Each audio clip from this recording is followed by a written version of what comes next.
你首先说一说你前几天被人打了是怎么回事？就是穿了一条朋友送我的吊带裙，去看一个演出。这个演出也是别人送我的票，上海残疾人艺术团的牵手观音。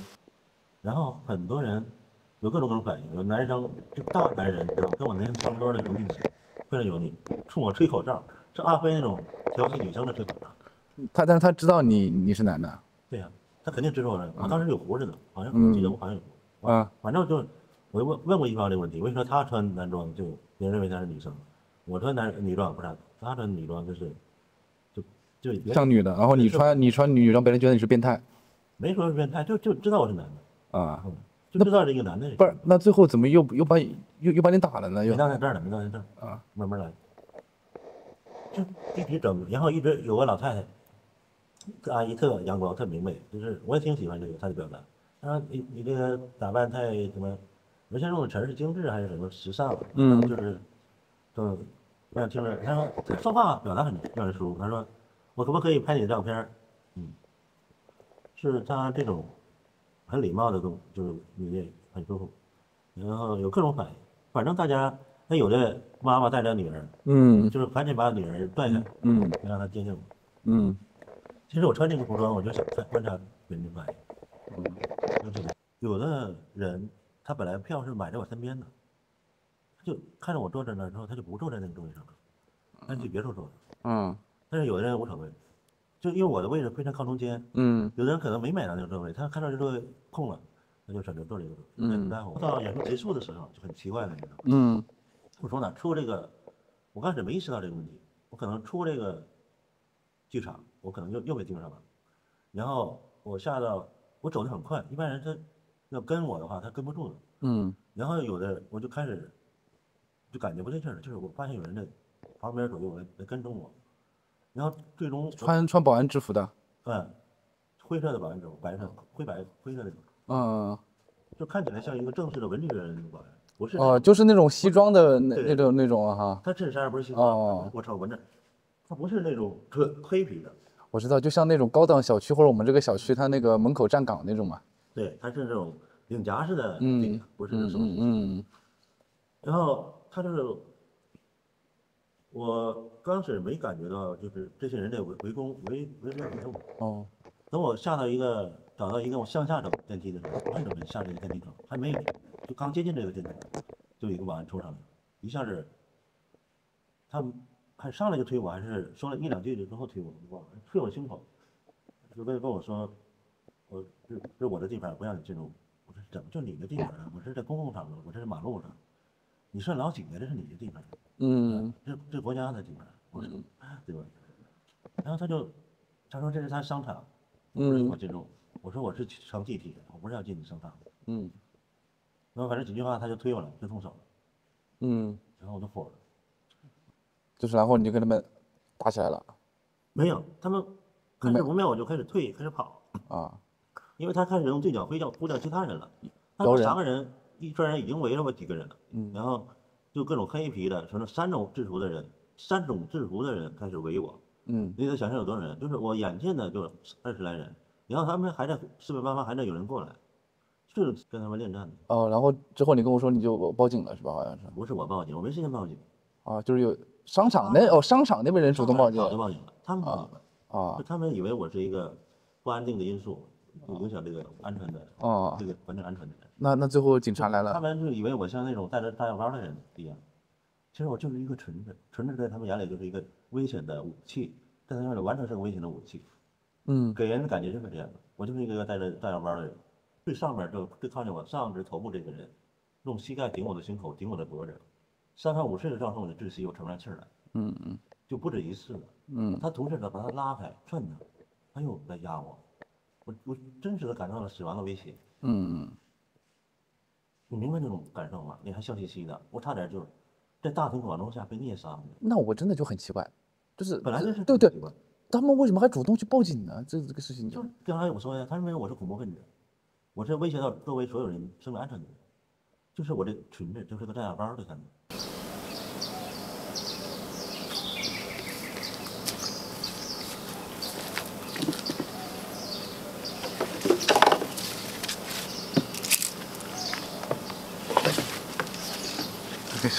像住在海边那种渔夫，你知道吗？本来就是啊，住在河边啊。不，你家不是东北海边的吗？对啊，应该水性应该很好呀。应该事儿多了，我还应该能喝酒，还应该能打架，但是我都不擅长。你不是一个典型。你可以带着我的围裙。你给我披上。错过了镜头，我可以披上，但是我容易弄湿它。我放了一块石头，是因为水容易上来，然后石头上就不容易积水。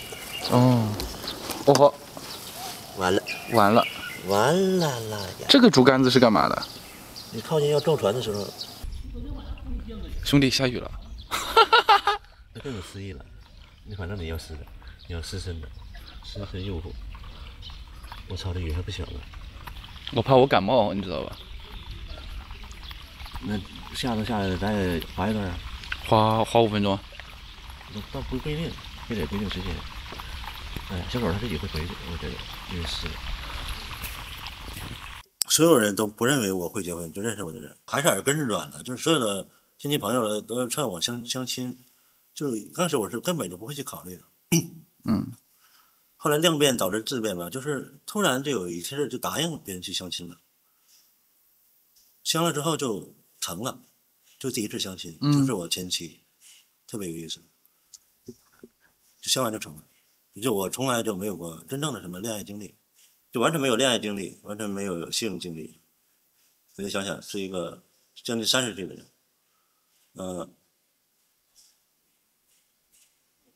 我所有的所谓的感情经历全是单相思，就是没有对方的那种互动的。然后你跟你老婆前妻相亲，然后结婚特别有意思的点在哪儿呢？就是本来我们没那么好，结果横生枝节，所有人都来反对我们就好上了。就是我初中的时候就发过一次病，去医院看这个，当时不叫双向情感障碍，不叫躁郁症，当时叫躁狂症，当时还没有躁郁症这个概念，整个医学界都没有。我初中发了一次病，然后我们本来就是在处对象，结果我们双方都认识的一个女的，把这个事告诉女方，告诉她父母，让全家来反对，就反对她继续跟我相处处对象。结果这个我前妻抱着我送她一个绿色的小金挎包，就是绿色的一个小单肩包，其实很便宜的一个小挎包，3天不吃不喝就坐在床上，然后这事儿就成了。那你呢？我当时也是那种热恋的状态，就是你前妻做了这种事情，那你又反抗了什么事情吗？我就很感动啊，我就继续相处。等于说是女方家里面反对，你们那边没有反对哈？我们没什么反对，他家庭条件非常好他相当于你知道他是高干子弟市级领导的孩子。那怎么反正 anyway 人生就是很奇妙的，对吧？然后呢？你知道为什么他们这事能成吗？因为我是完全忠诚赴法的概念，我完全不 care 他们这个家庭，你知道吗？别人的一个上门女婿，就是这种地位的人，像我这种地位的高攀一个高干子女，在他老丈人面前诚惶，我在他在我老丈人面前夸夸其谈，他完全被我这谈吐征服了，你知道吗？先征服的老丈人。因为我非常 relax 的状态，我完全不把他当成一个领导或者当成一个长辈，我就当成一个就万年交那样跟他唠嗑，并且我懂得还多，我就是说那些点还都跟他搭得上就他喜欢的，他的观念跟我的三观特别合。首先是他老丈人跟我特别合，他这家庭性格特别好，他家庭包括他的奶奶都特别喜欢我。他奶奶是什么家庭？是那种早期的像林徽因那种，没那么高了，反正就是一个就资本家的女儿那种家庭。他们家人是望族。OK， 在北京都有房子的。OK， 就是他大爷在北京有房子。反正家庭条件巨好，然后你们那你们结了婚之后，你也就是一直照顾他，也不是说照顾他吧，反正就你们感情还挺好，很好。不对，那怎么婚姻就最后走到离婚这一步了呢？还有家庭有孩子了。但是我们前提就是我们俩其实性格不合，就是只是互相。但时刻得关注他爸爸在哪儿，他的不安来自于我把他抛弃，而他奶他妈就不行了。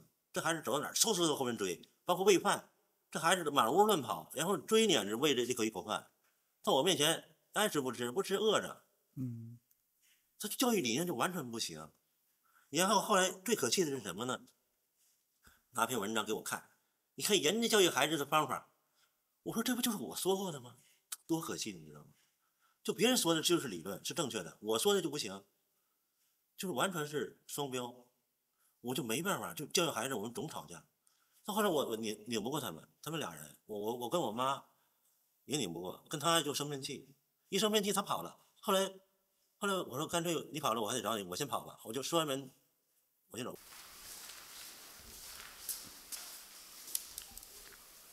出去了啊，就在这唠呗，声音轻一点。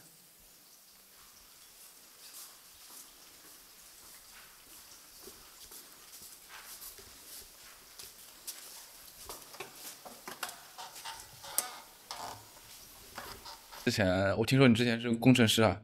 在国企做的工程师，手下最多时候有6个人。哦，等于组长、小领导，就是你那个时候是从小时候考大学考上去的，对吧？对。我们那个大学刚有叫机电演化专业，教材都没有，教出这几篇教材。那是什么时候？97年。等于97年我毕业，93年。等于说你是93年进的大学。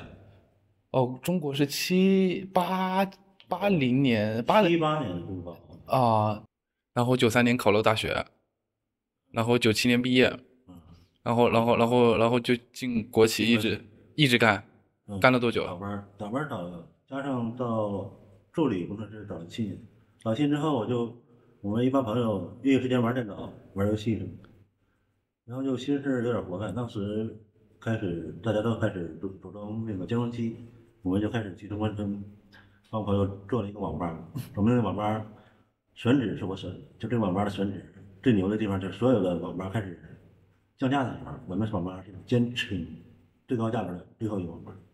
就它地段好，然后它机制的配置相对很高的。从这个电脑菜贩不是自己感觉成了吗？就从这工厂就走了。然后准备自己干点，又去这个信息产业部学数据恢复，学了几个月，2个学了。其实他每期只有1周，我就学了2期，然后回来自己想创业，就是专门做数据恢复。当时我其实学完了之后，我们的老师是想要我们留在中关村的。他办完这班，他想用这学员组建一个公司，实际也组建成了。现在这个数据恢复公司是中国最权威、最大的一个数据公司，它叫终结者，就是所有电脑城、所有工程师恢复不了的这个数据恢复，飞递过去帮你做。等于你玩电脑是特别最早的一批用户了哈。也不是最早比我还早。98、99年才中国才接入互联网嘛。最早我们基本上是什么情况？告诉你是286兆赫兹的一个 CPU， 然后我们进电脑是要拖鞋的，穿拖鞋进，然后每个小时是5角钱，也要花钱的。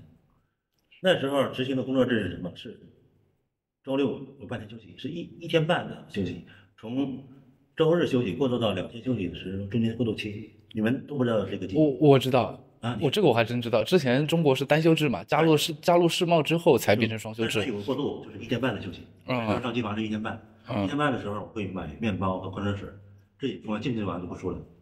然后我出来手是这型。你研究？我当时特专的一个人，就是当时。那你怎么当时干电脑干又没有干了？后来我发现我整天这个型出来，然后手腕很疼，你要腱鞘炎啥，我就觉得我这么好动的一个人，不能像现在那个头陀程序员一样，整天躲在机房里啥也不干。我就放弃了。我就说我不能干这个工作，无时无刻不行为。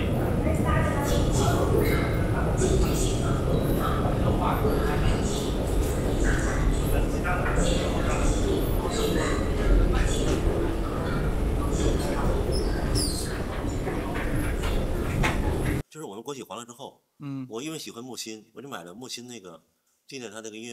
看完演出当晚，我一个人就去酒吧喝酒，就看到了那个戏剧节的那个各种宣传画、宣传贴纸的小海报。然后你知道我一个人喝酒的时候，那个女的那个店长，她不是老板，老板是杭州的一个人，画家，特漂亮一个女店长过来陪我喝酒，陪我聊天。然后我说我喜欢这个海报的，这他给我解释一下无人戏剧节，当时是第3届。我说我喜欢这个戏剧，然后他就一句话他说，你喜欢就过来上班工作吧啊，我就是因为喜欢这个环境来工作的。一句话就提醒我了，我就说正好我现在没工作，我就开始尽到就想留下来在乌镇。你不是干那个志愿者吗？这是后来到上海，之前是在乌镇工作了5年半的。干嘛？你在里面？刚开始是我想去木心美术馆做志愿者，后来就是甚至找了陈丹青。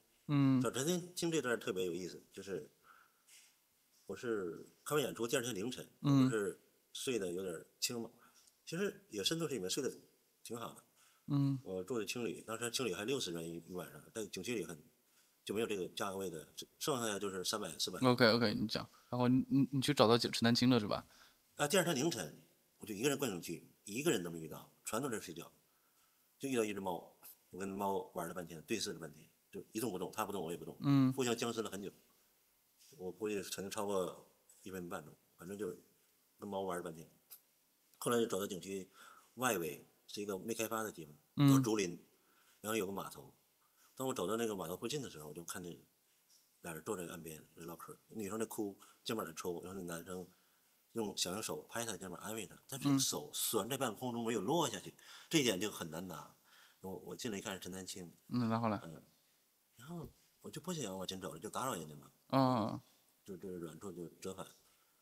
后来过一会儿，他们也站起来了，往那竹林里走。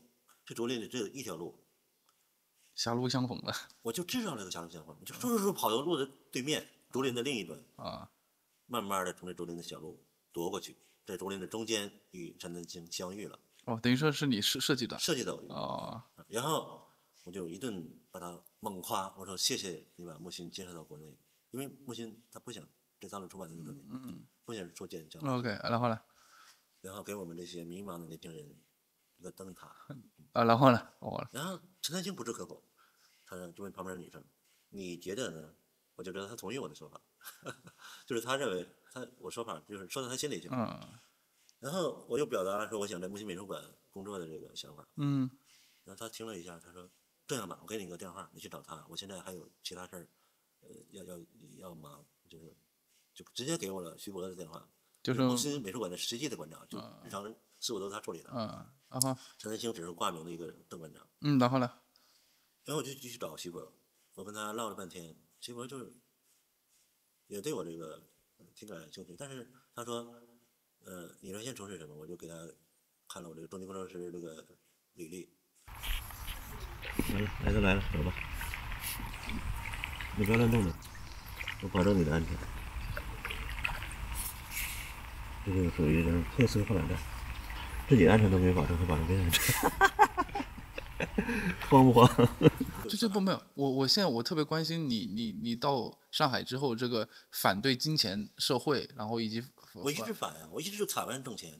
但是你之前你是有正常的去消费、上班赚钱这个生活，但是你到上海来之后，你跟我就是你也就是你知道的，就是因为到上海之后就是随便你跟我说找地方睡嘛，就但是有过渡的。刚开始其实我是很满，刚开始我是住青旅的。一开始你没想过可以睡在商场里面？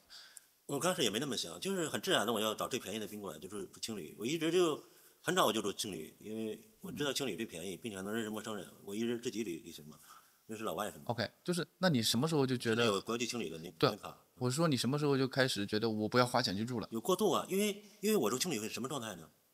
我整天去6号是蹦迪，我早晨才回到青旅，我整晚就这床是空着的。然后早晨回到青旅的时候，其实是你可以退房了，因为早晨你回到青旅，你可以完全睡在那个大厅那个空间，他也不管的。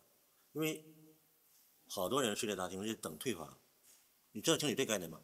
就是他如果想今天入住没有空床的时候，他交了钱他住不进去，只有到中午才能。一般我的想法是，如果你在一个城市要长租，肯定一个月的付嘛，就没有，我是一晚一晚的，因为当时我就到处参加活动。我知道了，就是那你这个过渡一开始睡在那个大厅，后面就，后来我觉得我这钱白花了，我就没必要花呀，我就不住青旅了。然后呢？